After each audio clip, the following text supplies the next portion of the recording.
Hi, I hope you're doing fine with your loved ones. I'm Sneha and welcome to Gaisi Anand from Unit till Infinite.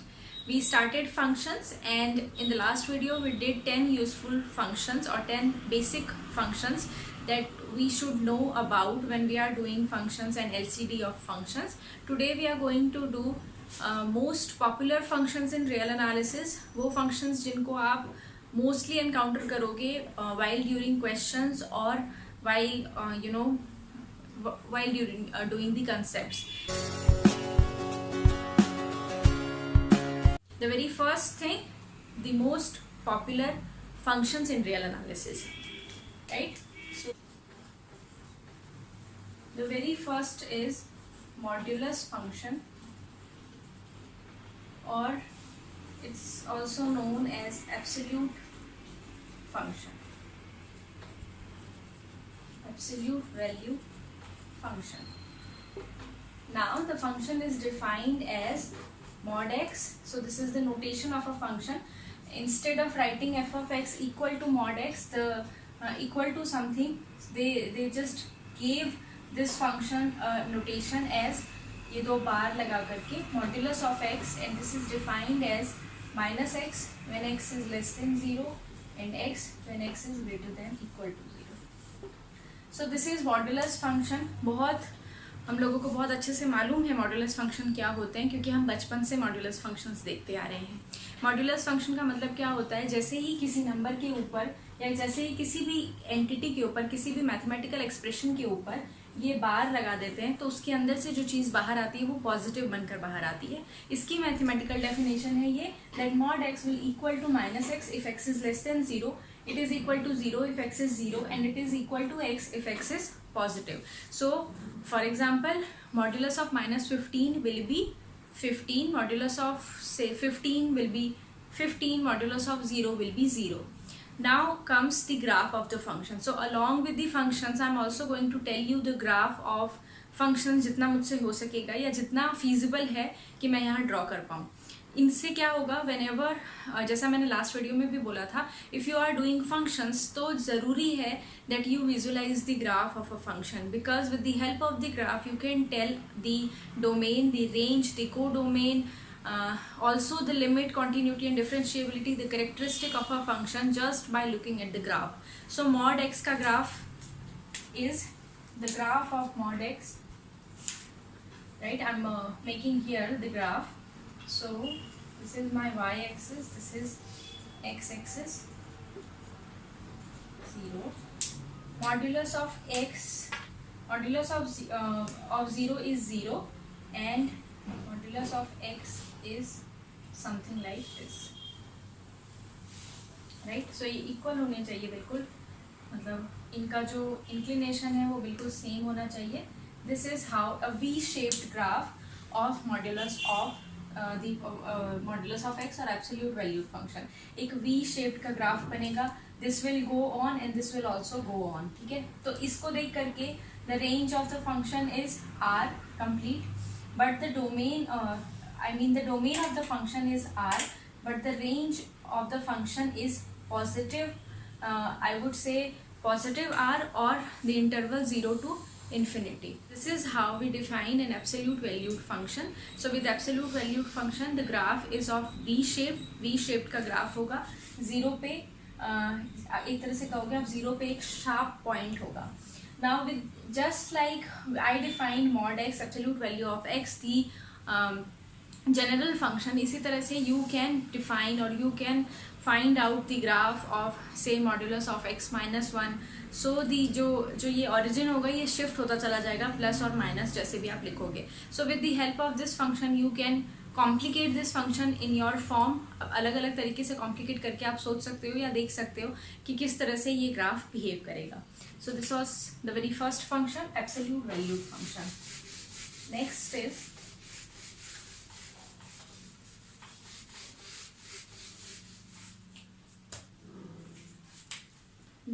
second is greatest integer function.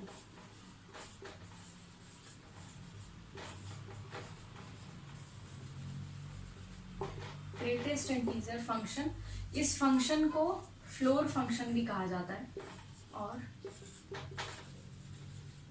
Floor function. ठीक है, notation जो होती है उसकी कुछ इस तरह से होती है, मतलब वही बार लगाए हैं बट नीचे फ्लोरिंग कर दी है उसकी, तो this is floor function and the value of this function is equal to n where n is less than equal to x is less than n plus 1.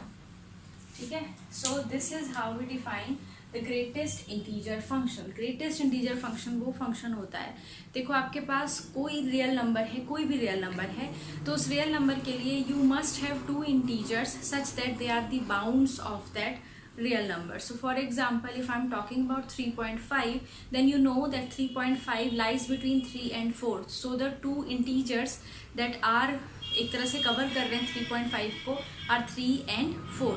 So for the value of the function you would write the value, the integer that is less than or equal to x, or I would say that is not greater than x.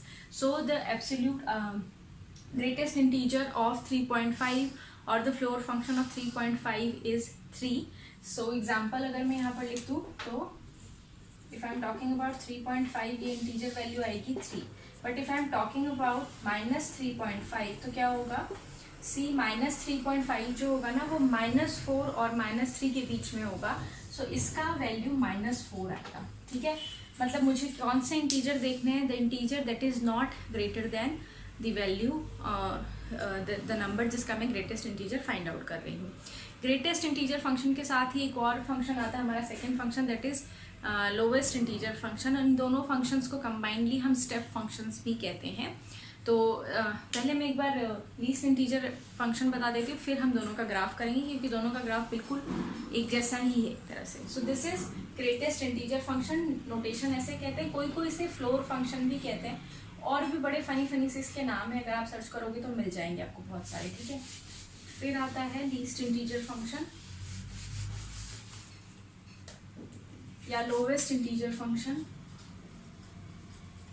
इसको हम कहते हैं ceiling function. Ceiling function, यहाँ पर बार और जो ceiling बन जाते हैं, तो वहाँ फ्लोरिंग करी थी ना, यहाँ सील बना, ऊपर सीलिंग बना दिया, ऊपर रूफ बना दिया। Now this is equal to, अगर मैं उसी नोटेशन के उससे चलूँ तो this is n where n minus 1 less than x less than equal to n। तो अब मुझे क्या करना है, अब मुझे ग्रेटर वैल्यू देखनी है, वो वैल्यू देखनी है जो मेरे गिवन रियल नंबर से बड़ी है, राइट, इमीडिएटली नेक्स्ट जो आ रही है इंटीजर वैल्यू, राइट। तो अभी जो एग्जांपल किया था 3.5, ठीक है, 3.5 इसका अगर मैं इसके लोएस्ट इंटीजर फंक्शन या सीलिंग फंक्शन की बात करें, इस वैल्यू की बात करें, तो दिस वैल्यू विल बी 4, क्योंकि 3.5 3 और 4 के बीच में लाई करेगा। सो द नेक्स्ट इंटीजर, जिससे अगला इंटीजर होगा वो होगा 3। इसी तरह -3.5 की अगर मैं बात करूँगी, सो आई एम रियली सॉरी, आज ना बहुत मौसम हमारे यहाँ ख़राब है और लाइट आ रही जा रही है, सो आई होप अभी दिख रहा होगा, मैंने वैसे विंडो ओपन करके रखी है। सो -3.5 जो होगा वो कहाँ लाई कर रहा है, -4 to -3। Now this value will become -3, क्योंकि -3 बड़ा वाला है। तो नेगेटिव में जब ये वैल्यू निकालनी होती है ना, वहीं पर प्रॉब्लम होती है, क्योंकि नेगेटिव में हम भूल जाते हैं, नंबर बड़ा दिख रहा है, अगर नेगेटिव सामने लग गया तो उसका मैग्नीट्यूड छोटा हो जाएगा, है ना। तो ये हो गए हमारे लोवेस्ट इंटीजर फंक्शन और greatest integer function, floor and ceiling function. Now comes the graph of these two function. ये थर्ड नंबर था, मैंने नंबर चेंज नहीं किया इधर। सो graph of the function also known as these two functions combinedly, they also known as step functions। और ऐसा क्यों कहा जाता है अभी आपको ग्राफ देख करके समझ में आ जाएगा।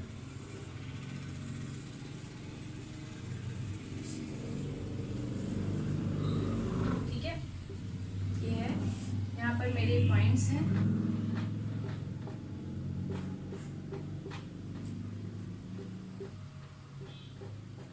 इक्वल पॉइंट्स होने चाहिए वैसे तो, बट ठीक है, रफली मैं डायग्राम जो बनाऊंगी आपको समझ आएगा कि क्या है and why we call these functions as step function. देखिए, अगर मैं ग्रेटेस्ट इंटीजर वैल्यू की बात करूं, बड़ी वाली वैल्यू की बात करूं, तो जो उसका जो जो उसका ग्राफ आएगा उसको आप सोच करके देखो. If you are somewhere between से 0 and 1, है ना, 0 और 1 के बीच में है आप, तो जो आपकी वैल्यू आएगी उस पर्टिकुलर फंक्शन को अप्लाई करने के बाद वो क्या आएगी, 0, क्योंकि आप ग्रेटेस्ट इंटीजर फंक्शन में आपको वो इंटीजर देखना है that is not greater than your given value, right. तो जब मेरे x के अंदर, या जब मैं कहूँ कि डोमेन के जो पॉइंट्स होंगे जब वो 0 और 1 के बीच में होंगे तो मेरा जो फंक्शन होगा वो 0 ही होगा, राइट. तो यहाँ पर मैं इसे ऐसे डिनोट कर रही हूँ 0, ठीक है, ऐसे.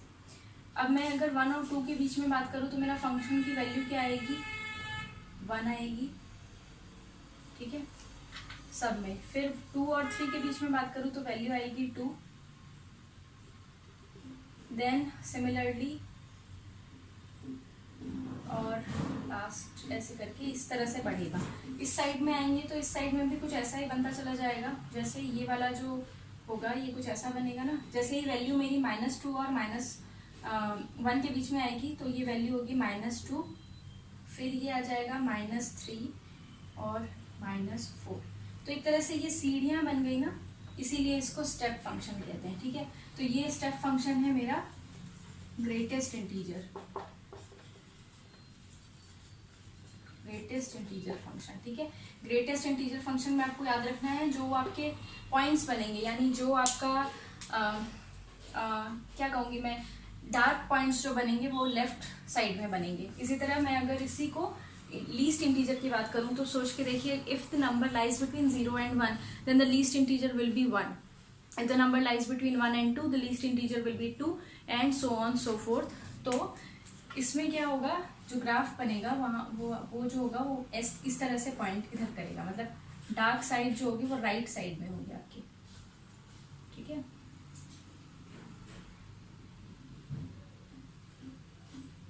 सो again this is like steps ही बन रहे हैं, है ना, इस तरह से स्टेप्स ही बन रहे हैं ये. इसीलिए इन फंक्शंस को हम स्टेप फंक्शंस भी कहते हैं, क्योंकि इनका जो ग्राफ होता है ना वो ऐसा होता है जैसे सीढ़ियाँ हैं. दिस इज लीस्ट और लोवेस्ट इंटीजर फंक्शन. तो अच्छे से देख लीजिए इनके graph. This is step function, greatest integer and lowest integer functions. ये दोनों फंक्शंस बहुत इंपॉर्टेंट होते हैं क्योंकि इन फंक्शंस की हेल्प से कॉम्प्लिकेटेड फंक्शंस बनाते हैं. एक्चुअली मैं जितने भी फंक्शंस बता रही हूँ आपको इसीलिए बता रही हूँ क्योंकि इनकी हेल्प से ही आपके जो क्वेश्चंस बनेंगे ना वो इन्हीं की हेल्प से बनेंगे. इन्हीं को कंबाइन करके कंपोजिट बना करके इनका जो डोमेन है वो चेंज कर देंगे. जैसे this is nothing but the floor function of x. Now I may ask you what is the floor function of x-1, उसको डिफाइन कर सकते हैं आप. What is the floor function of से x-1 डिवाइडेड बाय x+2. तो आप इसी particular definition से आप बहुत सारी चीज़ें निकाल सकते हैं. और एग्जाम में कुछ नहीं होता, बस यही होता है जो ऑलरेडी नोन फंक्शंस होते हैं उन्हीं का डोमेन या उन्हीं की जो वैल्यू उसको थोड़ा सा चेंज कर देंगे, थोड़ा सा कॉम्प्लिकेट कर देंगे और फिर आपसे क्वेश्चन पूछेंगे या फिर आपसे उसके बारे में पूछेंगे. तो यहाँ आपको now comes the range, the domain and the characteristic of the function. तो देखो इधर domain is the entire x axis, कोई दिक्कत नहीं है, ठीक है, पूरा एक्स एक्सिस होगा. इधर भी डोमेन पूरा x axis, that means domain is the entire field of real numbers. But जो ये होगा हमारा रेंज होगा उसमें क्या आएंगे, सिर्फ इंटीजर वैल्यूज आएंगी. So it's a function from R to the set of integer. Similarly इधर भी सिर्फ इंटीजर्स आएंगे और कोई नंबर नहीं आएगा, रैशनल पॉइंट वाले नंबर्स ऐसा कुछ नहीं आएगा, सिर्फ इंटीजर्स वैल्यू आएंगी, पॉजिटिव, नेगेटिव एंड जीरो. सो ये जो फंक्शंस होते हैं इनका डोमेन होता है आर, बट इनका जो रेंज होता है वो होता है सेट ऑफ इंटीजर्स, ठीक है. अब इन्हीं की हेल्प से एक नया फंक्शन बनाया गया है, एक्चुअली ग्रेटेस्ट इंटीजर की हेल्प से.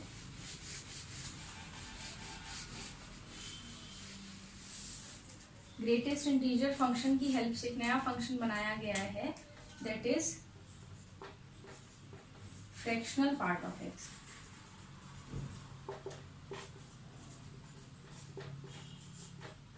फ्रैक्शनल पार्ट ऑफ एक्स, ठीक है. इसको डिनोट करते हैं हम कर्ली ब्रैकेट से and this is defined as x minus the floor function of x, ठीक है. ये होता है मेरा fractional part of x. Now as the name suggest fractional part है x का, दैट मीन्स जो भी मेरा x है उसमें जो फ्रैक्शनल पार्ट होगा, डेसिमल के बाद वाला पार्ट होगा, इसका आंसर वो आएगा।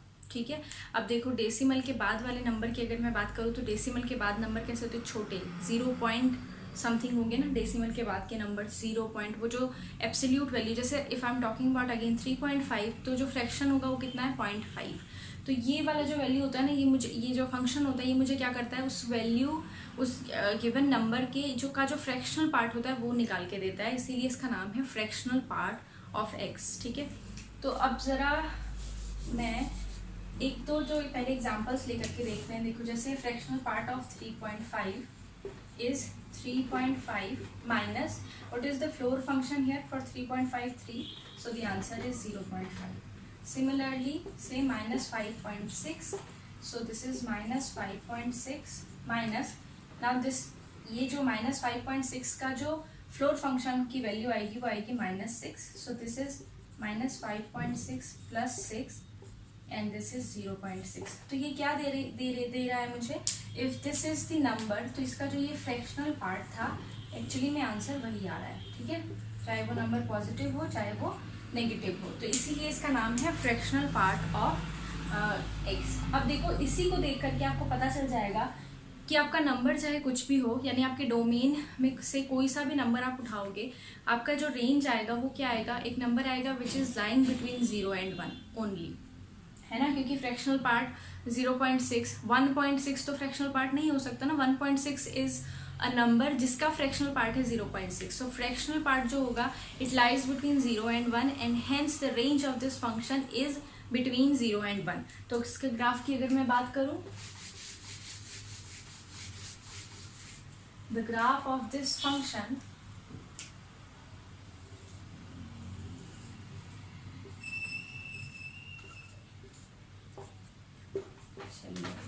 these are the sections 0, 1, 2, 3, -1, -2, -3 and so on। तो ये जो ग्राफ बनेगा ना, ये कुछ ऐसा बनेगा, एंड दिस इज 1 + 1। ठीक है, ये इस तरह से ग्राफ बनता चला जाएगा, इस तरह से 1 से बाहर नहीं जाएगा, इधर भी सेम बनेगा। ठीक है, ऐसे, मतलब ये इसको टच करना चाहिए, मैंने ऐसे, इस तरह से लाइन बनेगी, और इससे मुझे ये पता चल रहा है that the domain is the entire real field but the range lies between 0 and 1 only. तो ये है, थैंक गॉड, तो ये है fractional part of any integer, उसका ग्राफ ऐसा बनता है। स्लैंट लाइंस होती है, 45 डिग्री पे स्लैंटेड होती हैं, इंक्लाइंड होती हैं, और 0 और 1 के बीच में होती है, उससे बाहर नहीं जाती कहीं पर भी। ठीक है, सो विद दिस, ये तो हो गए हमारे जो ऐसे वाले फंक्शन जो हमें इंटीजर्स या डिफरेंट अलग हमें वैल्यूज देती थी। So modulus function, greatest integer, lowest integer and fractional part of X. इसके बाद आ जाता है 5th,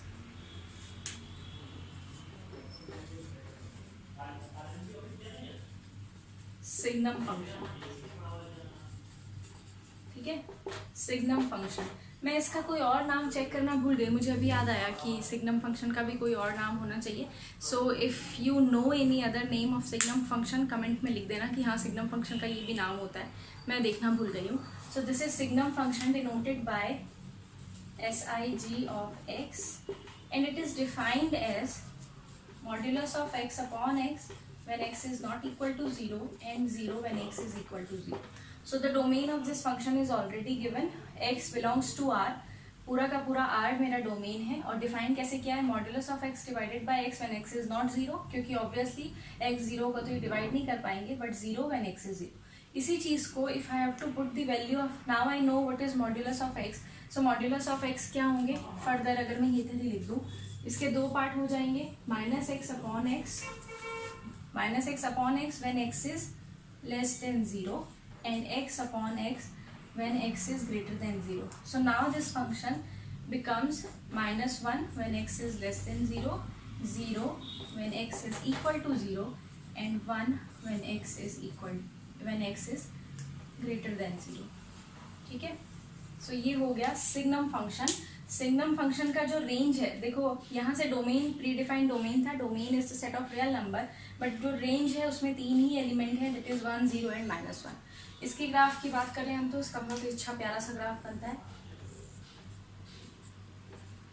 suppose this is +1 and this is -1, this is 0. So when x is 0, the value is 0. When x is positive, the value is यहाँ open होगा and like this, and यहाँ open होगा this। ये ऐसा फंक्शन बनता है, ऐसा graph बनता है। एक तरह से स्टेप ही कह सकते हो, बहुत बड़ा जंप है दोनों के बीच में। बट x इक्वल टू 0 पे 0 है वैल्यू, फिर पॉजिटिव की वैल्यू इधर +1 है और नेगेटिव के लिए -1 है। सो ये है हमारा signum function. Do tell me other name of signum function if you come across, if you already know. So this is signum function. Lastly,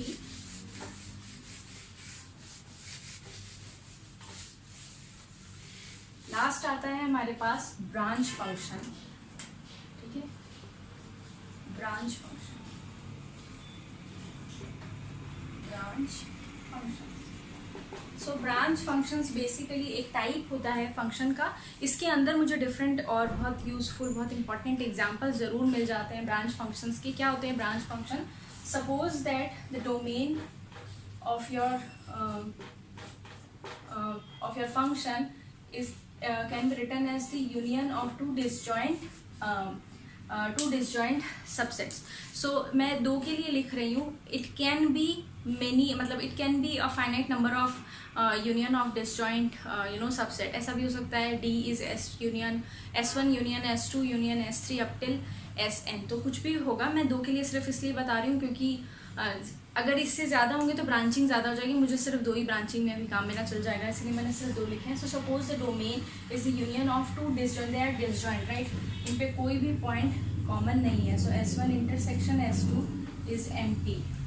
इस केस में if I define a function, so if I define the function which is defined on the domain D as some function phi1x when x belongs to S1 and some function phi2x when x belongs to S2, such functions are known as branch functions। और कितने branch है इसकी? ये भी 2 branch है।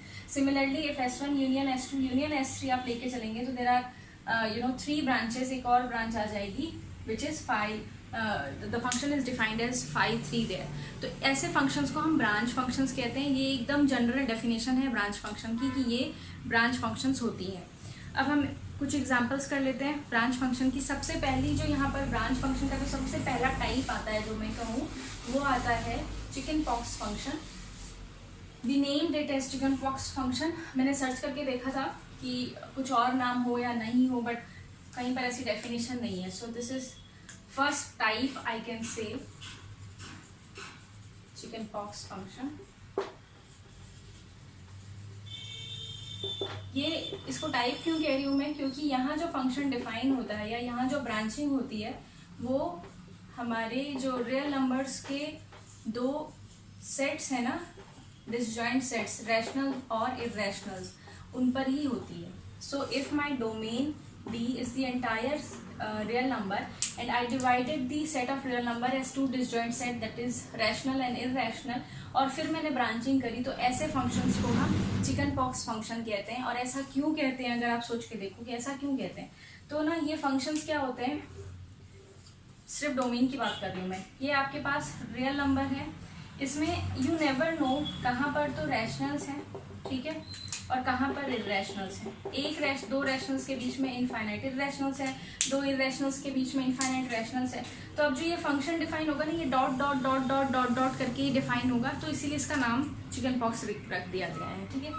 So chickenpox function is a type of branch function where the branching is fixed and the branches are the set of rationals and the set of irrationals in the set of real numbers. So if you are defining chickenpox function or if you are dealing with the chickenpox function, one thing is absolutely true, that the domain is the set of real numbers, and second one is, which is like a fact, that second one is the branchings are set of rationals and set of irrationals, ठीक है। अब chicken pox function के अंदर जो हमारे 2 important functions आते हैं वो हैं, first one is Dirichlet function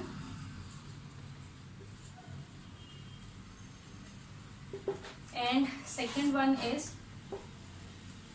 Thomas function, popularly known as popcorn function, ठीक है, इसको पॉपकॉर्न फंक्शन भी कहते हैं, popcorn function. Now what is Dirichlet function, ये चिकन पॉक्स फंक्शन के टाइप्स हैं, ठीक है। डिरिचलेट फंक्शन क्या होता है, it's a function which is defined as 1 when x belongs to the set of rationals, 0 when x belongs to the set of irrationals। सो ये proper definition है Dirichlet function की। अब आप इसी की हेल्प से या इसी को देख करके आप कितने ही नंबर ऑफ फंक्शंस डिफाइन कर सकते हो।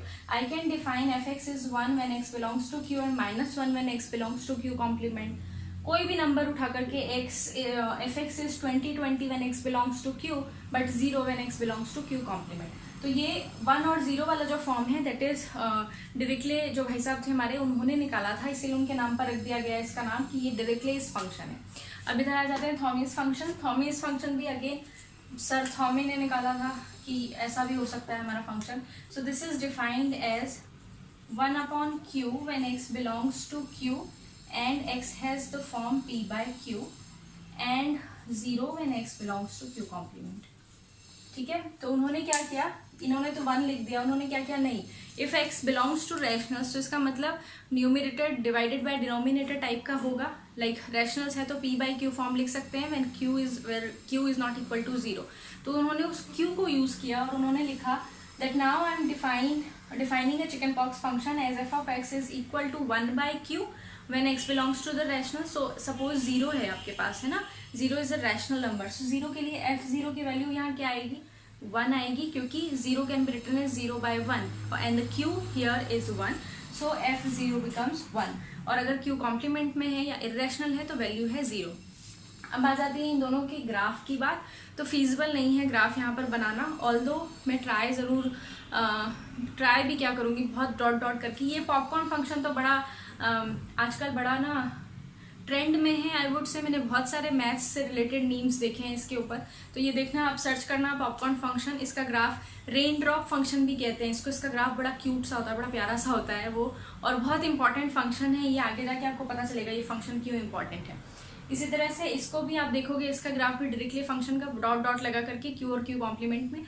ऐसे ग्राफ जो होते हैं ना, जो हम विजुलाइज नहीं कर पाते, क्योंकि विजुलाइज करना मुश्किल है, क्योंकि रैशनल और इरेशनल दोनों की बात आ गई। बहुत डेंस होते हैं ना रैशनल और इरेशनल, तो हम देख नहीं पाते, विजुलाइज नहीं कर पाते। बट हम with the help of software हम ज़रूर ये बता सकते हैं या दिखा सकते हैं। अभी के लिए आप you can just search on Google, आप ग्राफ दिख जाएंगे कैसे हैं।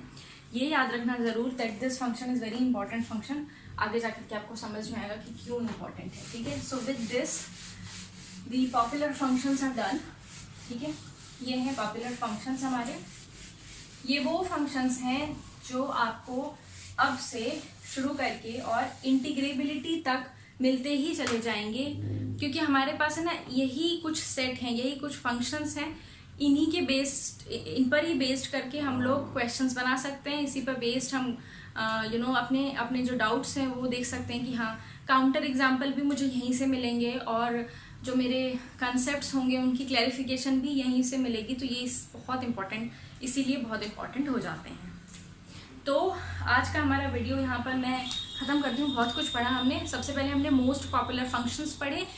इनको तो ना गांठ मार के अपने पास रख लो, क्योंकि ये वो फंक्शंस हैं जो हम रिपीटेटिवली यूज़ करेंगे और इतने इंपॉर्टेंट है। आप अगर क्वेश्चंस उठा के देखोगे ना किसी भी कॉम्पिटिटिव एग्जाम के, तो डिरिचलेट फंक्शन या पॉपकॉर्न फंक्शन तो आपको मिलेगा ही मिलेगा, चाहे वो आपके डायरेक्ट क्वेश्चन पूछ रहे हो, चाहे वो उसकी हेल्प से कुछ और क्वेश्चन, कुछ और टॉपिक का क्वेश्चन पूछ रहे हैं, बट ये दोनों फंक्शन जरूर मिलेंगे।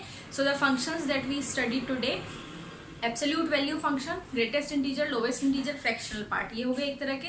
Then comes with the help of absolute value हमने निकाला सिग्नम फंक्शन, और फिर ब्रांचिंग वाला function branch function. Branch function के अंदर हमने पढ़ा चिकन पॉक्स फंक्शन, जिसमें हमारी जो ब्रांचिंग होती है वो रैशनल और इरेशनल्स में होती है। चिकन पॉक्स फंक्शन की टाइप्स हैं डिरिचलेट फंक्शन और पॉपकॉर्न फंक्शन।